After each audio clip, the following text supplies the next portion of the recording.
What does it actually mean when over 100 armed speedboats quietly gather in the narrowest stretch of water on the planet and a satellite catches every single one of them? Before we get into what happened next, hit subscribe so you don't miss how this standoff actually plays out, because it's still unfolding right now. Like this video if you think a story this complicated deserves more than a headline. And share it with someone who thinks this is just about boats, because it's really about who controls a fifth of the world's oil. Let's start with the image itself, because it's the reason this story exists at all. On a clear morning, commercial satellite imagery captured something analysts hadn't seen massed in quite that formation before. Roughly 130 Iranian fast attack boats, spread across two distinct groupings, sitting in one of the most watched, most contested waterways on Earth. That image, confirmed through Sentinel-2 satellite data and picked up by open-source military trackers, is where this particular chapter really begins. Not with a rumor, not with a vague threat, with boats on the water in daylight where anyone with the right imagery contract could see them clearly. To understand why that number sent a ripple through military planning rooms back in the United States, you need to understand what these vessels actually are and why Iran built so many of them in the first place. They're not warships in any traditional sense. Most are small fiberglass or aluminum-hulled speedboats, some larger patrol craft, others little more than armed skiffs, capable of speeds that outrun almost anything bigger trying to intercept them. On its own, a single Iranian speedboat poses no serious threat to a modern destroyer. But Iran never intended to fight that way. The doctrine behind this fleet, often nicknamed the Mosquito Fleet by analysts, is built entirely around swarming. Dozens, sometimes hundreds of small boats converging on a target from multiple directions at once, faster than radar operators and human decision makers can realistically track and prioritize every single contact.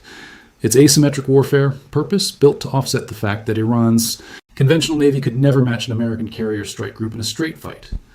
None of this is new behavior from Iran, and understanding the pattern that came before this year helps explain why nobody in the Pentagon treated a satellite photo of massed speedboats as some kind of surprise. Back in 2021, a Pentagon spokesman told reporters that more than a dozen Revolutionary Guard boats had approached a group of American vessels at high speed, closing to within a couple hundred meters before one ship fired warning shots to force them off. Iran disputed that account and accused the United States of provoking the encounter. A year later, similar footage showed guard boats closing to within 50 yards of an American patrol ship in an encounter that lasted roughly an hour and only ended after warning flares and a repeatedly sounded horn. The Navy's public description at the time called the Iranian maneuvering unsafe and unprofessional, language that would echo almost word for word in official statements years later. There were other incidents too, forced landings of American helicopters, close shadowing of unmanned surface vessels, all spanning roughly 2021 through 2023. Taken together, those episodes tell you something important about what happened this year. The swarming, the shadowing, the psychological pressure tactics Iran deployed with its speedboat fleet during this war weren't improvised on the spot. They were a continuation, at a dramatically larger scale and with live weapons instead of warning shots, of a playbook the Revolutionary Guard Navy had already been rehearsing against American vessels for years. It's worth sitting with just how long that rehearsal period actually was. Nearly 5 years of smaller, lower-stakes encounters, each one testing how American commanders would respond, each one probing for the exact threshold where a warning shot became inevitable. That's not the behavior of a Navy improvising under pressure. That's the behavior of a Navy running a slow, patient dress rehearsal for exactly the kind of confrontation it eventually staged this year, once the stakes moved from posturing to an actual shooting war. The Strait of Hormuz itself is the reason any of this matters far beyond a regional dispute. At its narrowest point, the strait is only about 21 nautical miles wide. Shipping traffic compresses into two lanes roughly a mile wide each, separated by a buffer zone. Something close to a fifth of the world's oil and a comparable share of global liquefied natural gas has historically moved through that single gap. When boats from any country start massing in a choke point that narrow, everyone from oil traders halfway around the world to naval planners in Washington starts paying very close attention very quickly. But this particular buildup of 130 boats didn't happen in a vacuum. And if all you've seen is the viral image, you're missing months of buildup that explain exactly why Iran had that many boats to mass in the first place, and why the American response was as fast and forceful as it turned out to be. Rewind to late February of this year, the date most reporting marks as the start of what's now being called the 2026 Iran War. The United States and Israel launched coordinated airstrikes against Iranian military targets. Among the casualties confirmed in that opening wave was Iran's supreme leader, killed according to multiple wire reports in the very first day of strikes. That's not a minor detail buried somewhere in a longer news cycle. The killing of a sitting supreme leader is, by any historical measure, one of the most significant events in the modern history of the Islamic Republic, and it set the tone for essentially everything that followed. That death also triggered a rapid succession process that helps explain why Iran's military posture, including its willingness to keep surging speedboats into the strait months later, never really softened. Iran's clerical assembly responsible for selecting a new supreme leader moved quickly, naming the previous leader's 56-year-old son as successor roughly a week after his father's death. Key figures across Iran's political and military leadership pledged their backing almost immediately. Analysts who study the region describe the choice as a signal of continuity rather than reform, an act of defiance aimed squarely at Washington and Jerusalem, essentially telling both governments that removing one leader would only install someone even more hardline in his place. Adding another layer to that dynamic, American officials suggested publicly that the strike which killed the previous leader had also eliminated most of the moderate successors being tracked at the time, meaning whoever Iran ultimately chose was unlikely to be a familiar or predictable figure to Washington. That combination, a hardline successor installed within days, and a strike that had inadvertently narrowed the field toward more hardline options, is part of the backdrop against which Iran kept mobilizing its speedboat fleet throughout the spring and summer rather than standing it down. Think about what that succession timeline actually meant on the ground for the people making day-to-day military decisions inside Iran. A week is an extraordinarily short window to select a new supreme leader under ordinary circumstances, let alone in the middle of an active shooting war with two of the region's most capable militaries. That speed itself was a message, a demonstration that the system could absorb the loss of its highest figure without any real interruption in command, and that whoever inherited that authority intended to keep prosecuting the exact same confrontation rather than seeking a quieter, more conciliatory path out of it. Iran's response to the opening strikes was immediate and specific. It closed the Strait of Hormuz to shipping entirely. Iranian officials transmitted warnings over open maritime radio channels, telling vessels plainly that no ship was permitted to pass. The closure wasn't considered legally binding under international maritime law, but with active fighting nearby, not legally binding and actually safe to sail through turned out to be two very different things, and shipping companies understood that difference immediately. Tankers rerouted. Some simply sat in port. Global oil and gas prices moved almost right away, and by mid-March, reporting described hundreds of ships, a significant number of them flagged out of India, effectively stranded near the mouth of the strait, unwilling to test whether Iran's warnings were bluster or actual policy. If you're finding this clearer than the usual 30-second clips floating around, drop a comment with the one detail in this timeline that surprised you most, because that tells me exactly what to dig deeper into next time. American pressure escalated from there. Public calls went out urging other nations with a stake in the strait's traffic to send their own naval assets to help secure the waterway, while the United States continued striking Iranian coastal targets and vessels. By early April, that pressure had turned into a direct ultimatum. Reopen the strait by a set deadline, or face further destruction of Iranian infrastructure, specifically power plants and bridges. Iran publicly rejected negotiating under that kind of pressure. The deadline came and went without full compliance, and the aerial campaign continued. Then, on April 8th, the first real off-ramp appeared. A ceasefire was reached between the United States and Iran, reportedly including a commitment from Tehran to reopen the strait to commercial shipping. Officials at the time expressed real confidence the truce would hold, framing it as a necessary window for further diplomacy. For a few weeks, it genuinely looked like it might. It didn't hold the way anyone hoped. By mid-April, Iran had reportedly resumed controlling traffic through the strait on its own terms rather than fully reopening it. And on April 13th, the United States moved to impose a naval blockade on Iranian ports, a less headline-grabbing but equally serious form of pressure running in parallel with the strait dispute. Central Command reported intercepting dozens of vessels attempting to move in or out of Iranian ports over the following weeks, with the intercepted total reportedly climbing past 80 vessels within roughly a month. Around the same period, American forces carried out the blockade's first direct seizure, boarding and taking control of an Iranian-flagged vessel. This wasn't posturing anymore. It was an active naval interdiction campaign with real ships, real personnel, and real consequences for anyone caught in the middle of it. This is the environment in which Iran's fast boat fleet became relevant again, and this is where the actual title of this story starts to make sense. By early May, with the blockade biting and the April ceasefire effectively dead in practice, if not officially, Iran began pushing its small boat fleet back into the strait in force. Mines were part of that pressure campaign too, not just missiles and boats. American officials publicly ordered naval forces to respond to any vessel caught laying sea mines with lethal force and no hesitation, and dedicated mine countermeasure ships were assigned to that specific mission.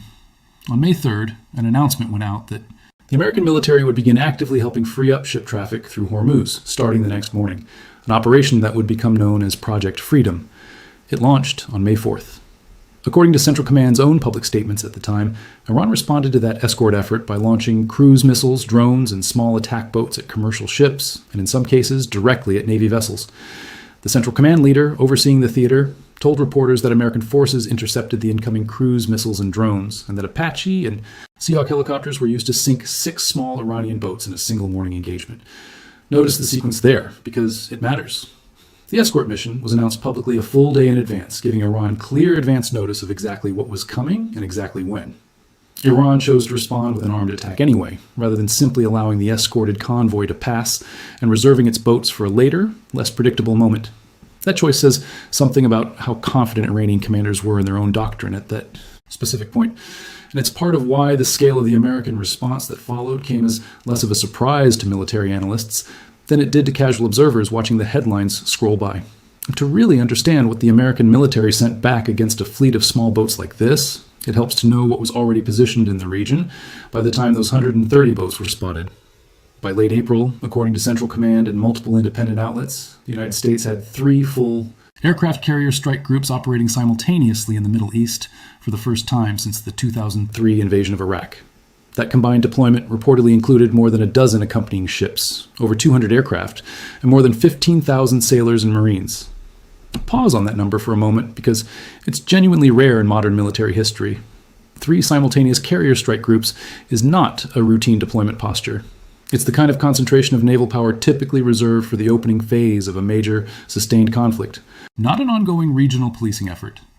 Positioning that much combat power in one theater simultaneously also means pulling those same assets away from other parts of the world where they'd normally be stationed, a trade-off that reflects just how seriously American military planners were treating the Strait's reopening as a strategic priority rather than a secondary concern.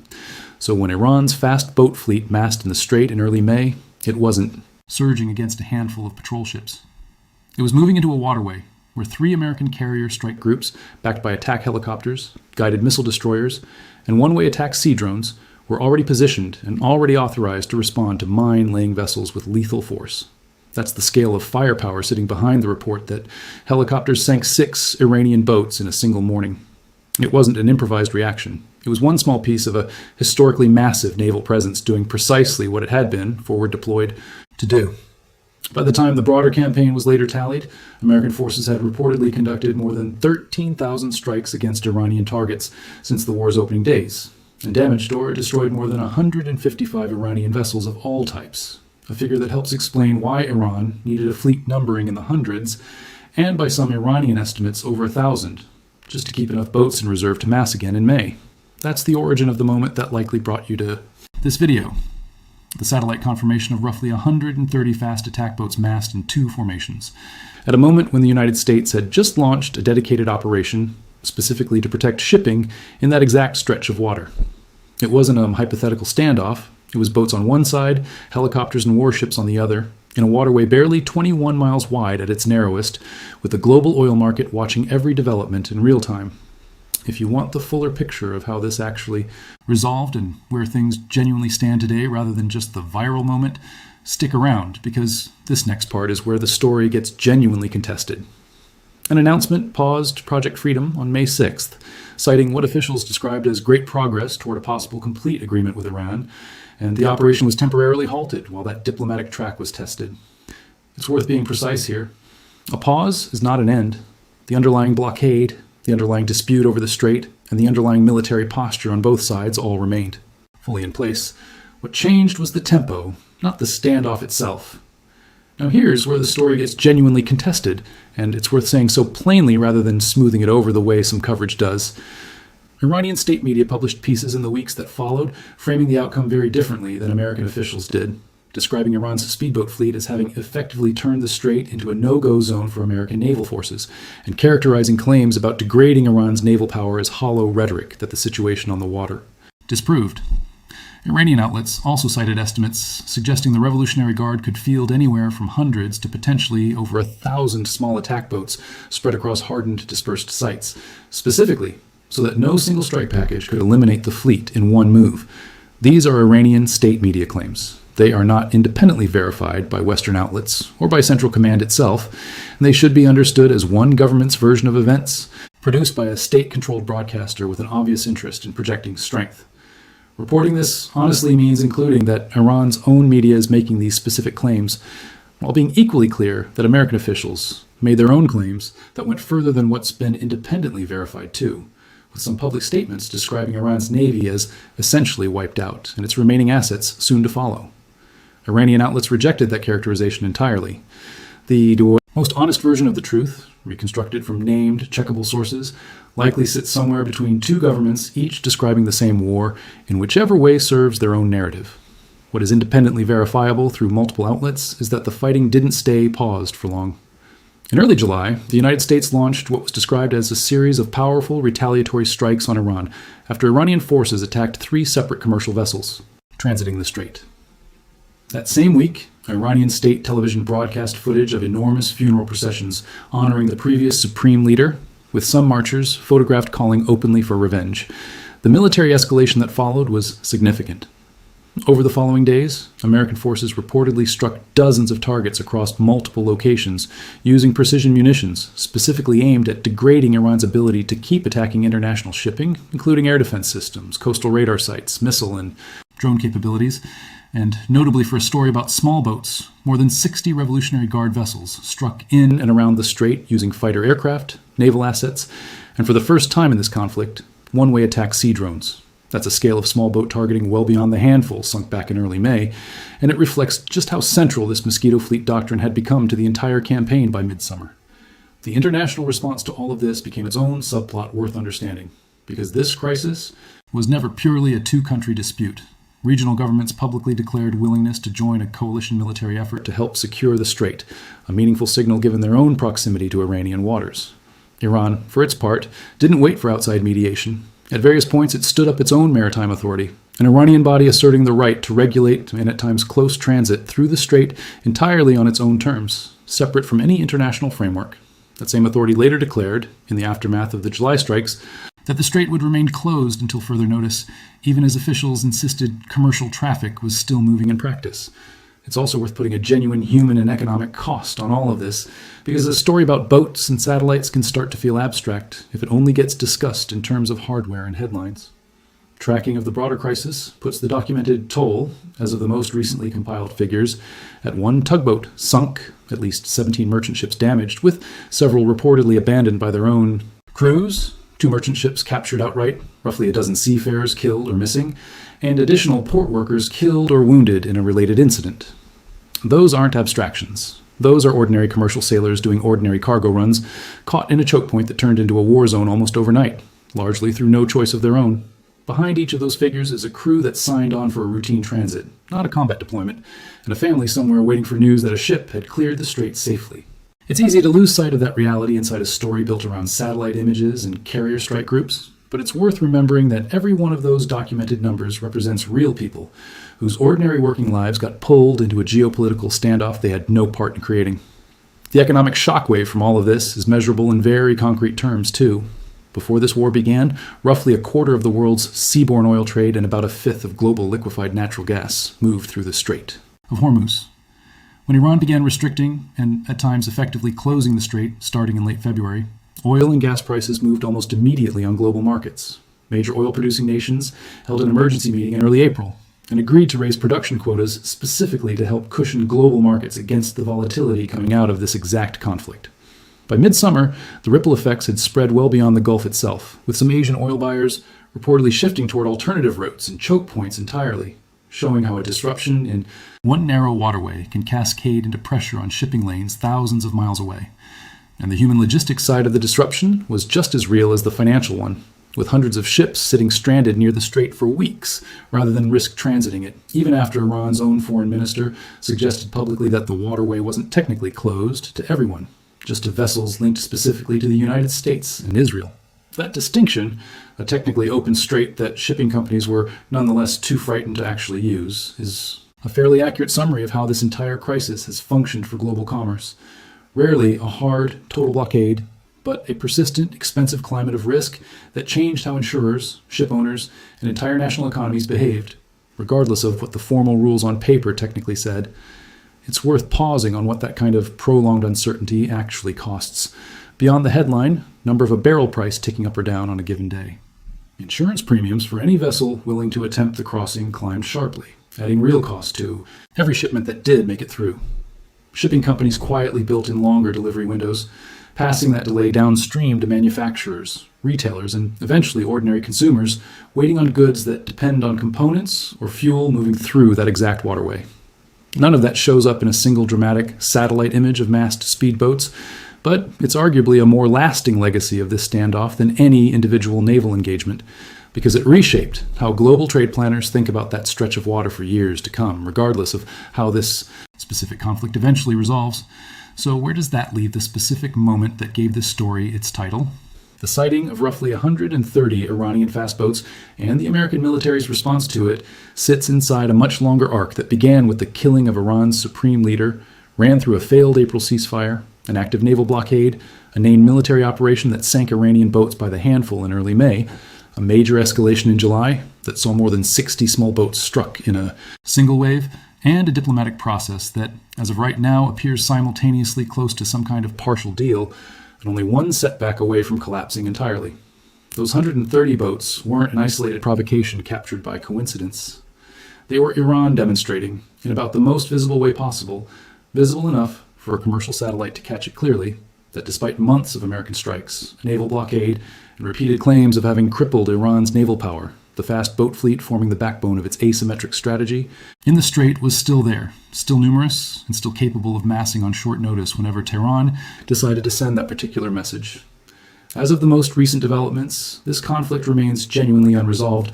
Just recently, a planned new wave of strikes on Iran was publicly canceled, with sourcing indicating regional governments had specifically asked for a pause, citing concerns about the risk of further escalation spreading beyond the current front. Officials described the American posture as still fully ready to resume strikes if needed, but agreed to hold off because a broader framework for a deal had reportedly been reached, one that would include the immediate reopening of the Strait of Hormuz alongside a longer-term resolution to Iran's nuclear program. That optimism didn't last particularly long. Within about a day, public statements had shifted toward accusing Iranian leadership of acting in bad faith, after Tehran denied that direct talks with Washington had actually resumed, even as Iranian officials separately confirmed they were in discussions with a regional mediator about establishing an alternative route through the strait. The current framework, as it's been publicly described, involves a narrower first phase focused specifically on reopening the strait, with a more complex second phase centered on the nuclear question expected to follow over a longer timeline. Whether that framework survives the current back and forth of public accusations remains, as of this recording, a genuinely open question that no named official source has definitively answered either way. Before wrapping up, it's worth being transparent about where an account like this one actually comes from and where honest uncertainty still remains. The verified backbone of this story draws on Central Command's own public statements, multiple wire services, defense trade outlets, and ongoing tracking efforts from conflict monitoring organizations. Where Iranian state media is referenced specifically, including claims about the strait becoming a no-go zone for American forces, or descriptions of American claims as hollow, those are flagged clearly as unverified claims from a government-controlled broadcaster with an obvious interest in the narrative. It's telling.